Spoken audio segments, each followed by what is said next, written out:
우리는 지난 시간 창세기 1장에 나타난 하나님의 천지 창조에 관하여 기록된 말씀을 통하여 하나님의 창조하심이 뭐냐라고 하는 것을 우리가 살펴봤습니다. 하나님의 창조는 나누고 구분하여서 생명을 생산할 수 있도록 공허하고 텅 빈 땅에 하나님의 생명의 숨과 생명을 이끌어내는 영으로 움직이시며 존재들을 이끌어내는 사역이었다라고 우리가 또 생각해 봤습니다. 그래서 나누고 구분하고 분별하는 것이 창조적인 사고일 뿐만 아니라 창조적인 행위입니다. 우리가 창조적인 신앙생활을 한다는 것은 그냥 단순히 없는 것을 만들어내고 끌어내는 것이 아니라 뒤섞이고 혼란스럽고 앞뒤 분간이 안 되고 엉망진창인 그런 속에서 차분하게 섞이면 안 될 것들을 분리해내고 질서를 세우고 그래서 생명활동이 원활하게 이루어지게 우리가 그렇게 살아가는 삶입니다. 생각이 혼란스러울 때 생각을 차분하게 가져야 되고, 마음이 혼란스러울 때 혼란스러운 마음을 가라앉혀서 마음을 다스리고 정서를 끌어내고 이런 일을 해야 되는 겁니다. 다툼이 있어요? 혼란이죠. 거기에서 평화를 만들어내는 겁니다. 아무거나 다 다다익선 많다고 좋은 게 아니에요. 분류해내야 되고 질서를 부여하고 가치를 정해야 되고 우선순위를 따져봐야 되고 그런 것들이 여러분 창조적인 사고, 창조적인 생활, 창조적인 신앙입니다. 하나님을 닮아가는 거죠, 여러분. 오늘의 본문 말씀을 통해서 이 창조적으로 일하시는 하나님, 또 하나의 창조적인 것이 뭐죠? 갱신시키고 회복시키는 겁니다. 그렇죠? 그래서 환난을 겪은 하나님의 백성들에게 하나님께서 어떻게 그들을 갱신시키시고 회복시키셔서 풍성한 삶으로 이끌어 가시는가를 오늘 말씀을 통해서 지난 시간을 이어가야 됩니다. 이사야 2장에서는 이렇게 말씀이 있습니다. 환난이 닥치면 사람들은 자기들이 섬기고 있던 우상을 두더지 굴과 박쥐에게 던질 것이다. 재밌죠, 여러분? 환난을 겪어야, 고생을 해야, 어려운 일을 겪어야 자기 생각이 틀리고 믿고 있던 것이 아무것도 아니라고 하는 것을 깨닫게 돼요. 그래서 여러분, 환난은 고난으로 끝나는 것이 아니라 환난은 그래서 유익이 되는 거예요. 환난이 유익이 되려면 그 환난을 통해서 깨달음이 와야 되는 거예요. 그래야 유익이지 무턱대고 환난은 유익이다가 아니란 말이죠. 환난이 유익으로 바뀌고 고난이 영광으로 바뀌려면 그 왜 유익인지 왜 영광인지를 여러분 그걸 알아야 되는 거예요. 여러분 뭔가를 안다라고 하는 것이 그렇죠. 이름을 이름이죠. 새, 나무 이런 걸 안다고 정말 새를 다 알아요? 나무를 다 압니까? 우리는 그냥 다 안다고 생각해요. 환난 안다고 생각해요. 고난 안다고 생각해요. 그거는 환난과 고난이란 단어를 아는 거지 환난과 고난의 그 속성과 그것이 어떻게 변화돼서 우리에게 영광이 되고 유익이 되는지 모른단 말이에요. 중요한 건 여러분 단어들, 이름들 몇 개 안다고 다 되는 게 아니에요. 그러면 우리는 다 안다고 착각을 해요. 성경 66권이죠. 성경은 66권입니다. 신구약으로 나눠집니다. 그게 성경 다 아는 거예요? 그게 다 아는 거냐고요. 우리는 안다고 착각을 해요. 표면적으로 분류를 해놨다고 해서 그 속에 스트럭처를 안다고 말할 수 없죠. 여러분, 그렇죠? 그 복잡 다단한 걸 어떻게 알아요? 우리는 그렇게 속고 사는 거예요. 그렇죠? 예. 신구약 성경은 66권, 구약 39, 신약 27권으로 됐습니다. 그래서 어쩌다라는 거예요, 그게. 그래서 그게 어쩌다는 거예요, 여러분. 그 삶이, 여러분 그 아는 몇 개 단어로다가 여러분의 삶이 바뀌었나요? 나는 성경 알아. 그 수준에서 머무른 거죠, 여러분. 마찬가지입니다, 여러분. 고난을 겪고 환난을 겪고 어려움을 겪을 때에 내가 붙잡고 있는 것, 내가 만들고 있는 것이 나에게 아무런 도움이 안 되고 아무런 힘이 안 되는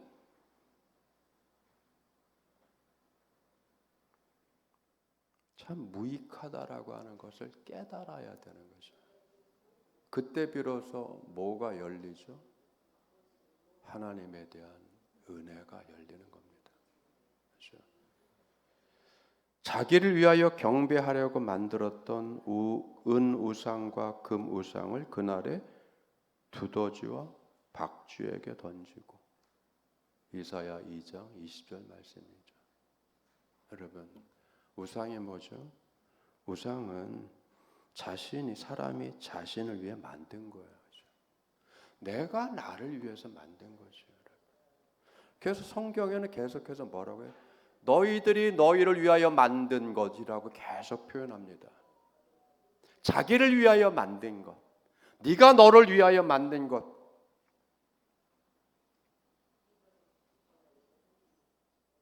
그게 우상인 거예요.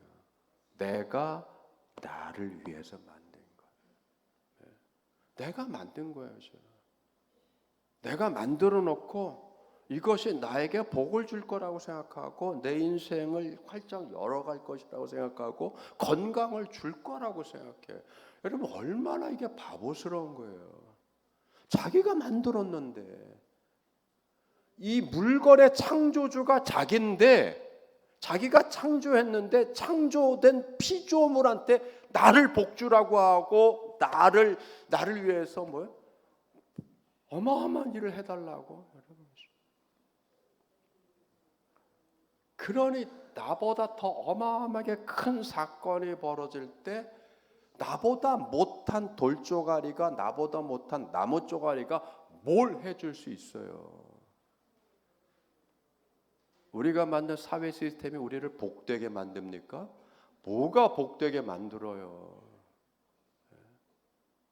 싫어하는 사람도 있고 못마땅하게 하는 사람도 있고 가지가지인데 다 만족이 안 되잖아요. 법 하나 만들어 놓고 온 국민이 다 행복해합니까? 만든 사람은 좋아하겠죠. 여러분, 그런 거예요, 여러분. 우리가 만든 것이 우리를 우리의 삶을 전체를 다 케어하고 이끌어가고 해결해 주는 게 아니란 말이죠. 그래서 옛 성현들이 뭐라고 했어요? 법은 성글수록 좋다. 여러분, 법은 성글수록 좋은 거예요. 촘촘할수록 좋은 게 아니에요. 성글수록. 네. 여러분, 그 얘기는 뭐죠?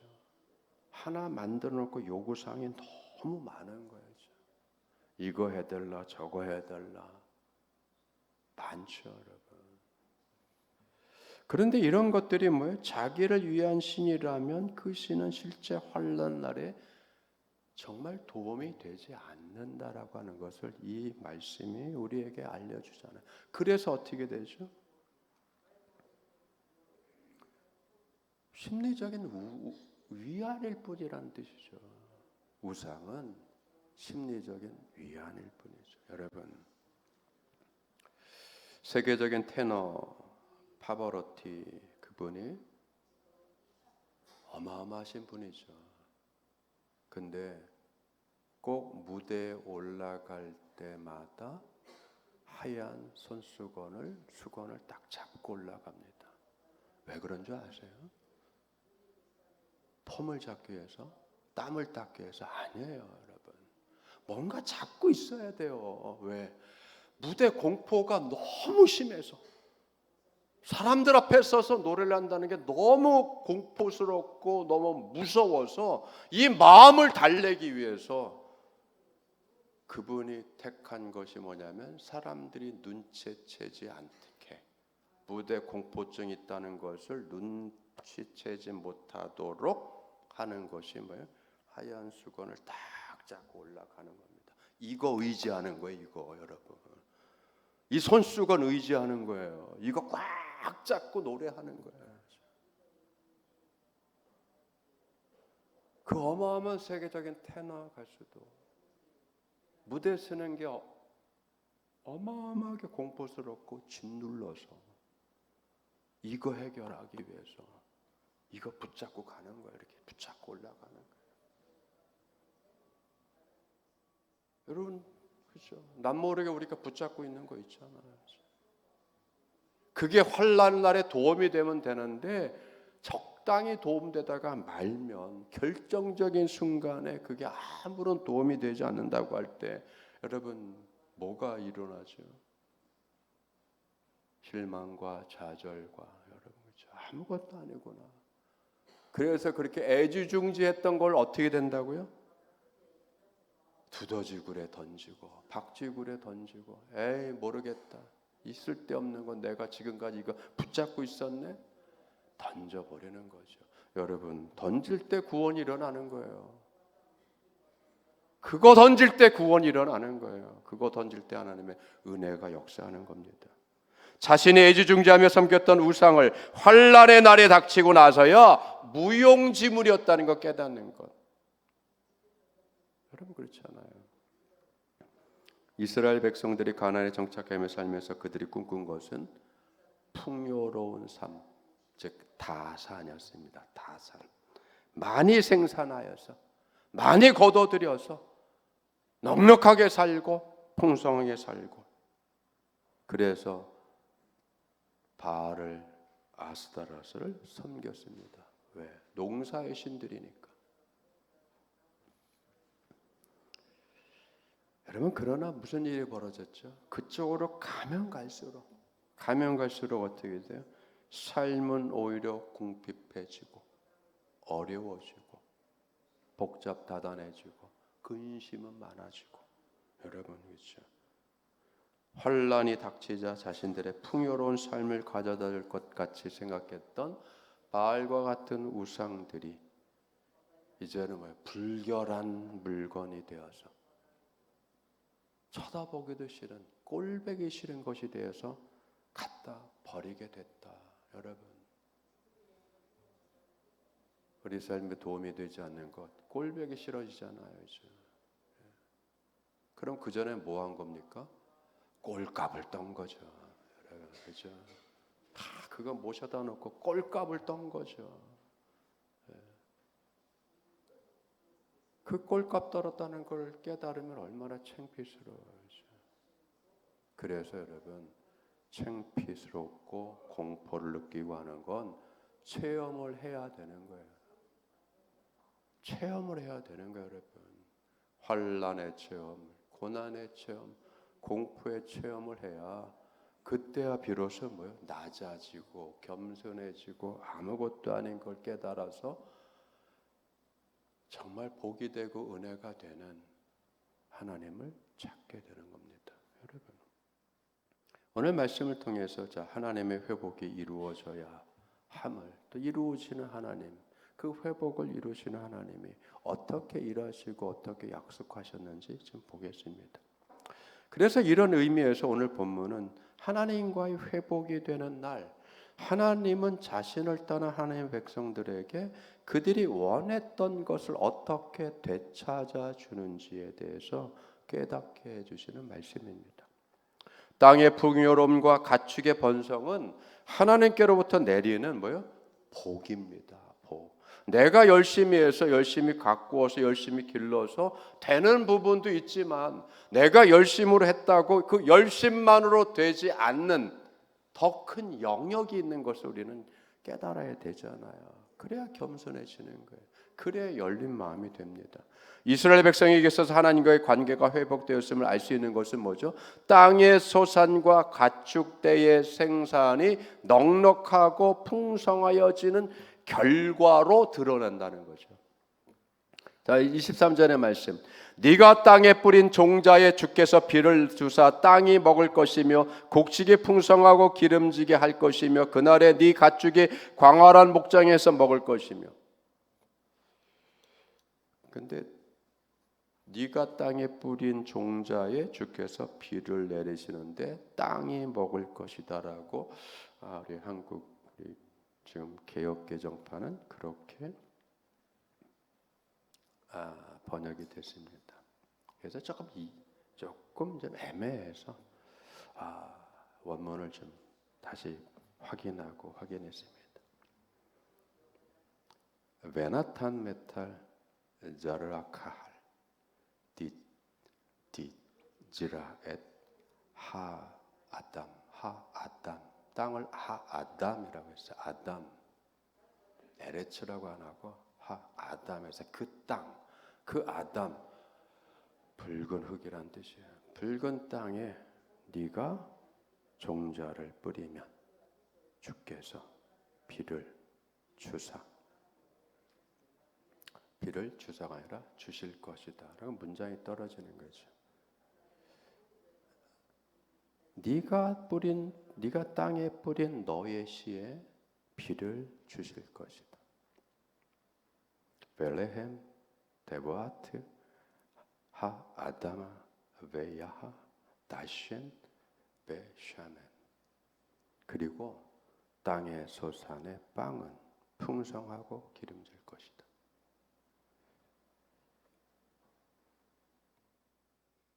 이르에 미케네카 바이옴 하우 카르 니르하. 그날에 너의 가축은 넓은 초장 풀을 뜯을 것이다. 그러죠.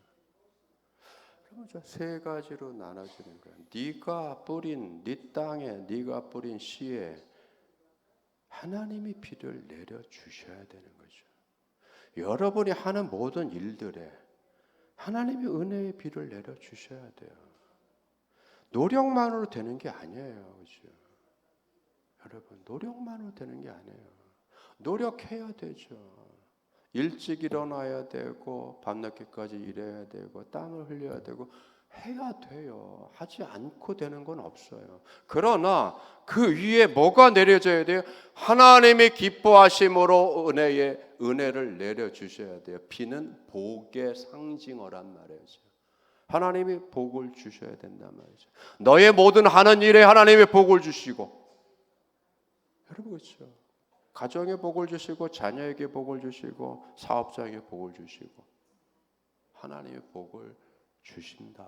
내려주실 것이다. 그렇게 되면 그리고 땅의 소산인 곡물은 풍성하고 기름질 것이다. 은혜가 내리고 복이 내려야 그 모든 결실이 은혜롭고 충실하고 윤택하고 풍성한 결실로 결과 맺어야 되는 거잖아요. 이걸 내가 만든 돌덩어리가 해준다고요? 조각해서 만든 조각목이 복을 준다고요? 이걸 해준다고요? 말이 안 되잖아요, 여러분. 그건 우리의 소원일 뿐이죠. 그렇게 되기를. 이렇게 되는 원리가 이루어져야 되잖아요. 그걸 성경은 뭐라고 하죠? 하나님의 내리시는 복이다라고 하는 거예요. 하나님이 내리시는 복. 여러분, 하는 건 좋은데 방향이 맞아야 되잖아요. 가는 건 좋은데 방향이 맞아야 되잖아요. 목적지 없이 갈 수는 없잖아요. 우리는 우리의 신앙생활의 목적이 뭐죠? 하나님의 은혜와 복을 받는 거예요.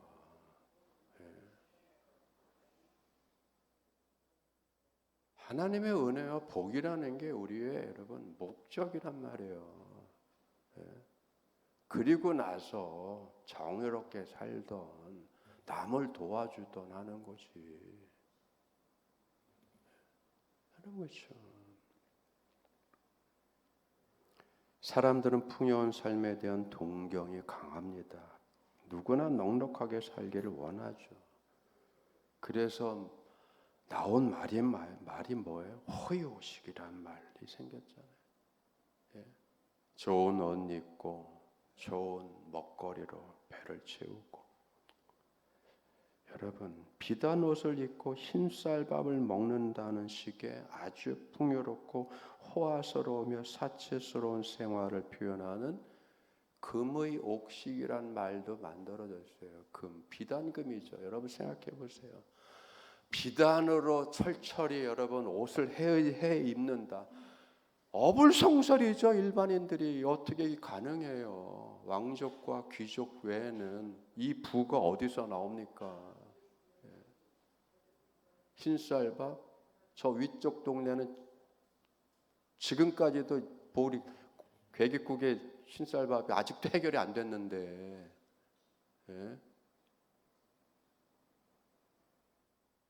위쪽 동네는 70년, 80년에도 아직까지 해결이 안 됐잖아요. 그러면 세계국의 흰쌀밥, 니밥이라는 거 아직도 해결이 안 됐잖아요. 할 수 있는데도 안 한 거죠. 욕심이 극에 달해서. 여러분, 인간이 그런 거예요. 인간이 여러분 골고루 잘 산다? 택도 없는 소리. 그러려면 어떻게 돼요? 다 벌이가 있어야 되고, 다 일터가 있어야 되고, 양질의 일자리가 있어야 되고, 질떡질떡 나눠져 가지고 뭐가 골고루 잘 살아요? 하향 평준화되는 거지. 여러분 그죠? 여러분 눈을 떠야 되죠. 우리는 다시 한번 믿음의 눈을 다시 뜨고 열린 믿음의 귀를 더 열고, 여러분의 영적인 눈과 영적인 귀가 닫혔다는 게 아니라 뜬 눈 더 뜨고 열린 귀 더 열고, 주님에 대한 소망 더 갖고 주님 앞에 더 겸손해지고. 여러분, 너희가 자기 손으로 만들어 범죄한 은, 의상, 금우상을 그날에는 각 사람이 던져버릴 것이며. 여러분 이사야 오늘 읽은 30장에 바로 다음 장에 나오는 말씀이에요. 31장 7절에 우리가 아수르의 구원을 의지하지 아니하며 말을 타지 아니하며 다시는 우리의 손으로 만든 것을 향하여 너희는 우리의 신이라 하지 아니하오리니 이는 고아가 주로 말미암아 국류를 얻음이라 할지라. 고아와 같은, 여러분 고아가 뭐죠? 자기 힘으로만 살아갈 수밖에 없잖아요. 울타리가 되는 부모가 없잖아요. 동지간이 없어요. 자기 스스로 자기가 일하고 자기가 벌어서 자기가 해결해야 되는. 그런데 그러한 고아와 같은 그런 상태에 누가 아버지가 되고 누가 돌보시는 자가 되죠? 하나님께서. 더 큰 울타리가 되고 영원한 울타리가 되고 영원한 힘이 되고. 여러분 이게 은혜와 복이죠. 이렇게 우상이 철저히 무력화돼야 내가 의지하고 내가 힘을 얻으려고 했던 내가 만든 나의 신, 나만의 신이, 나만의 우상이 깨져 나가야 비로소 뭐요? 여러분 그게 안개처럼 가려졌던 것이 거쳐야 실체가 드러나듯이 나를 복주고 우리를 은혜롭게 하시는 분이 누구신가를 더 확연하게 깨닫게 되는 것이잖아요. 하나님 복을 내리신다라고 하는 성경적 표현이 여러분, 이른 비와 늦은 비라는 거예요. 이른 비와 늦은 비. 비 자체가 은혜이자 복이란 말이에요. 그렇죠? 예. 이른 비 10월 중순에서 12월 중순까지 내리는 약 2달간에 걸쳐서 치적치적 내려주는 그 이른 비. 우리는 그게 가을비죠. 봄비 3월 중순서부터 4월 중순까지 본격적으로 보리와 밀을 추수하려고 하기 전에 다시 한번 풍성하고 윤택하게 물이 들어갈 수 있도록, 물을 먹을 수 있도록 내려주는 그 늦은 비, 그 봄비. 여러분, 그걸 뭐죠? 때 적절하게 내려주시는 은혜, 때 적절하게 내려주시는 복을 의미하는 거죠. 은혜와 복이 때에 적절해야 되잖아요. 절박한 순간에, 필요한 순간에, 기도하는 순간에, 그 순간순간마다 주님이 함께 하셔서 은혜로 역사해 주시고, 힘을 주시고, 윤택하게 해줘 기운을 북돋아 주시고. 여러분, 그렇죠? 그 은혜가 있어야 되는 거죠. 언제 그것을 절박하게 느끼나요? 환난의 때, 곤란의 때, 곤고한 때에, 고민이 있을 때에, 번민할 때에. 내 생각으로 해결되지 않고 내가 의지했던 것으로 해결되지 않는 그 때에 비로소 눈이 열리고 귀가 열려서 다시 한번 하나님을 찾고 하나님의 은혜를 여러분 소망하고 갈구해야 되는 겁니다. 하나님의 풍성한 은혜가 여러분 그 다음에 어떻게 이루어져요? 그 다음 절. 밭 가는 소와, 그죠? 밭을 가는 소와 어린 나귀도 키와 소스랑으로 까부르고 맛있게 한 먹이를 먹을 것이며. 여러분, 그렇죠? 이게 뭔 말이죠? 소와 나귀가 들에 나가서 풀떼기 뜯으면 되지, 그것으로 되지 않는다는 거죠. 더 풍성하잖아요. 뭐죠? 주인이 자기 기르는 소, 밭에서 일하는 소, 짐을 나르는 나귀, 자기를 태워 다니는 그 나귀를 위해서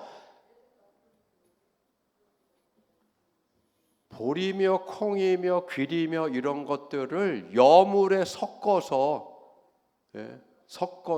풍성하게 쇠스랑으로다가 이렇게 휘적거려서 잘 섞어서 잘 혼합해서 아주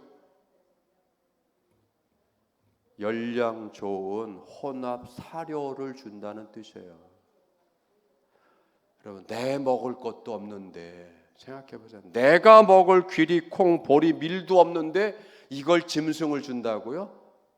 나도 풍성히 먹고 내가 기르는 짐승까지도 내가 먹는 밀과 보리와 귀리를, 콩을 준다고 생각해 보세요. 얼마나 풍성하게 주님이 거두게 하신 거냐고요. 그 얘기를 하는 겁니다. 얼마나 풍성하면. 있어야 주죠. 있어야. 콩깍지도 있어야 주죠. 여러분, 소염을 쑤셔보셨죠? 도회지에 사셔서 다들 소염을 한 번도 안 쑤셨나 보다. 저는 소염을 썼습니다. 할아버지하고 같이 집을 쓸어서 작두질해서 소염을 쓰는데, 우리 집 소가 밭에 나가서 일을 많이 하고 온 날은 특별히 특식을 줘요. 그죠? 겨도 퍼주고 콩깍지도 주고 콩도 주고 염을 쓰는 그죠? 솥에 그걸 다 이렇게 붓고 잘 젖어서 영양가 있게 소죽을 써서 줍니다. 대접하는 거죠, 여러분. 그런데 대접하고 싶어도 있어야 주죠. 땅이 있어야 콩농사 짓고, 땅이 있어야 들깨, 참깨 기르는 거고, 내 땅이 있어야 고추 기르는 거고, 내 논이 있어야 여러분 벼 기르는 거죠. 아무것도 없으면 굴뚝 같은 마음이 있어도 안 돼요, 여러분. 그렇죠? 내게 있어야. 주님이 그렇게 해주신다는 거잖아요, 여러분. 내 노력 위에 은혜가 얹어져야 되고, 내 땀 흘린 것 위에 주님의 복이 얹어져야 되는 거예요. 하나님의 풍성한 은혜가 이런 거죠. 여러분, 맛있게 한 먹이. 여러분, 그렇죠? 24절 끝절에 맛있게 한 먹이를 먹을 것이며. 그렇죠.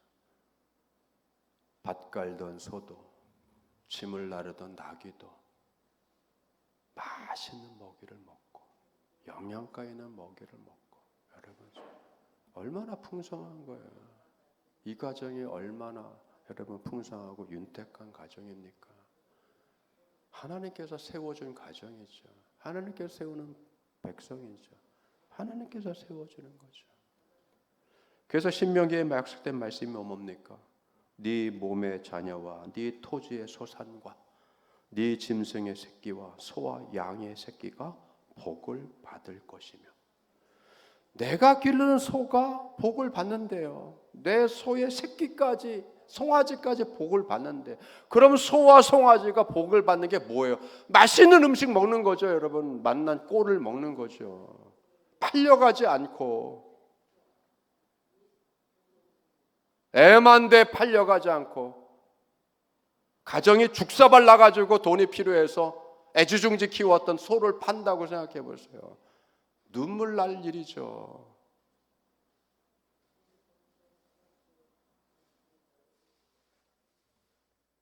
가족같이 밭에서 논에서 같이 일한 소를 내다 팔러 가는 그 주인의 마음이 억장이 무너지죠, 여러분.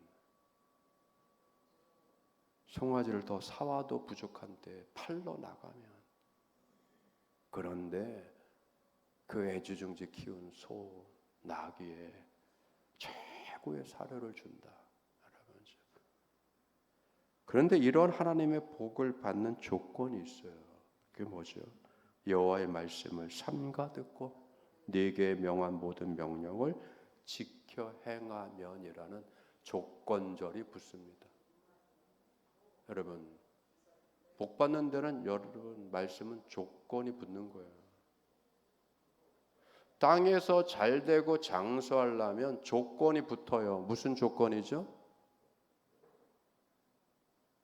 약속이 붙은 첫 계명이라고 하잖아요.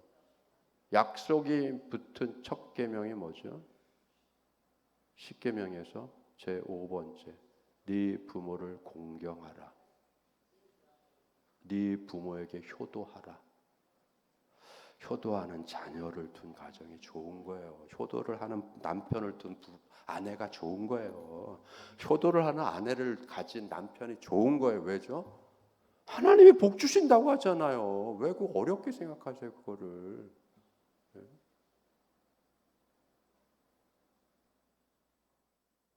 복에는 조건이 붙는 거예요, 여러분. 구원에는 조건이 붙는 게 아니에요. 왜? 하나님이 주시는 은혜니까. 내가 이거 했으니까 난 구원받았어. 난 이렇게 했으니까 천국 갈 거야. 구원에는 조건이 안 붙어요. 그러나 상급과 복을 받는 데는 조건이 붙는단 말이에요, 여러분. 그 조건에 맞아야 되는 거예요.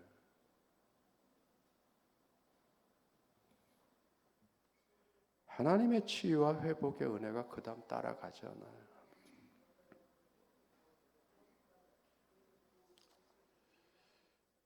26절 말씀 보면 여호와께서 자기 백성의 상처를 싸매며 그들의 맞은 자를 고치시는 날에는 달빛은 햇빛 같겠고 햇빛은 7배가 되어 7날의 빛과 같으리라. 이게 뭐죠? 7날의 빛과. 여러분, 해가 7배 정도로 밝아지면 어떻게 되죠? 어마어마한 거잖아요. 그렇죠? 달빛은 해같이 빛나 작은 빛이 더 커지는 거죠. 기쁨이 배가 되는 게 배가 되는 거죠. 앞날이 환해지는 게 활짝 열리죠. 그 밝은 날을 맞이하게 되는 그 시발점이 뭐죠? 갱신, 회복, 곤침받는 거죠. 곤침받는 거예요, 여러분. 곤쳐줘야 돼요. 어긋난 것이 바로잡혀지고 상처난 것이 아물어야 되고 그래야 기능이 회복되잖아요, 여러분. 달빛은 햇빛 같겠고 햇빛은 7배가 되어라는 표현. 더없이 밝은 은혜의 날을 살게 될 것이라고 하는 가슴 벅찬 희망이 주어지잖아요. 여러분. 하나님의 지혜가 은혜를 갈망하고 기다리는 이들의 머리 위에 크게 떠올라서 비춰진다. 여러분, 이 이사의 이 어마어마한 이 비전이 말라기 선지자까지 이어지잖아요. 말라기 선지자가 뭐라고 합니까? 내 이름을 경외하는 너희에게는 공의의 해가 떠올라서 치료하는 광선을 비추리니 너희가 나가서 외양간에서 나온 송아지 같이 뛰리라. 얼마나 기뻐요, 여러분. 갇히고 매여 있던 그 상태에서 나가서 그 드넓은 그 광활한, 여러분, 그 대지를 밟는다고 생각해 보세요. 어마어마하죠, 여러분. 그래서 여러분 그 23절에 또 여러분 그 뭐가 나와요? 광활한 목장에서 먹을 것이며 협소하고 좁아서 옹색할 수 없게 용태가 어렵게 짓눌려 있던 상태에서 여기에서 자유로움을 얻어서 광활한 대지를 얻게 되고 활동 영역이 넓어지고 지경이 넓어지고 사업의 지경이 넓어지고 얼마나 좋아요, 여러분. 예. 한부교님 회사가 코스피 상장되고 얼마나 좋아요. 코스피만 상장되면 되겠어요. 도쿄 증시에 상장되고 뉴욕 증시에 상장되고 기도하세요. 기도하셔야 돼요.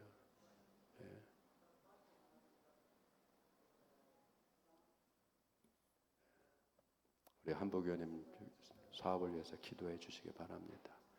상장돼야 돼요. 얼마나 좋아요. 뭐 상장하시고 싶은 회사들 있나요? 우리 다 같이 기도하죠. 얼마나 영예로운 거예요. 사업 잘한 거잖아요. 기술력이 있는 거잖아요. 워렌 버핏이 투자한 회사가 삼성도 아니고 하이닉스도 아니고, 워렌 버핏은 여러분 애플 주식 반을 매각해 버렸어요. 애플 주식, 애플 반을 내다 팔았어요, 여러분. 희망 없다고. 여러분, 그렇죠? 희망이 있어야 되는 거죠. 밝은 희망. 주님께서 오늘 말씀처럼 주님을 사모하고 망대처럼 교만하게 우뚝 쓴 것이 아니라 겸손하게, 주님 앞에 겸손하게 부복하며 쓸데없는 걸 경배하는 것이 아니라 살아계신 우리 아버지 되시고 구원자 되시는 창조주 하나님을 온전히 경배함으로 은혜와 복을 받을 뿐만 아니라 삶을 광명으로 비춰주시고 환하게 밝혀주시고 미래를 열어가 주시는 주님의 은혜가 여러분의 삶과 가정과 자녀들과 인생길과 손대사는 사업장 위에 환히 비춰지기를 주님으로 축원합니다. 기도하겠습니다. 은혜가 풍성하신 아버지 하나님 감사드립니다.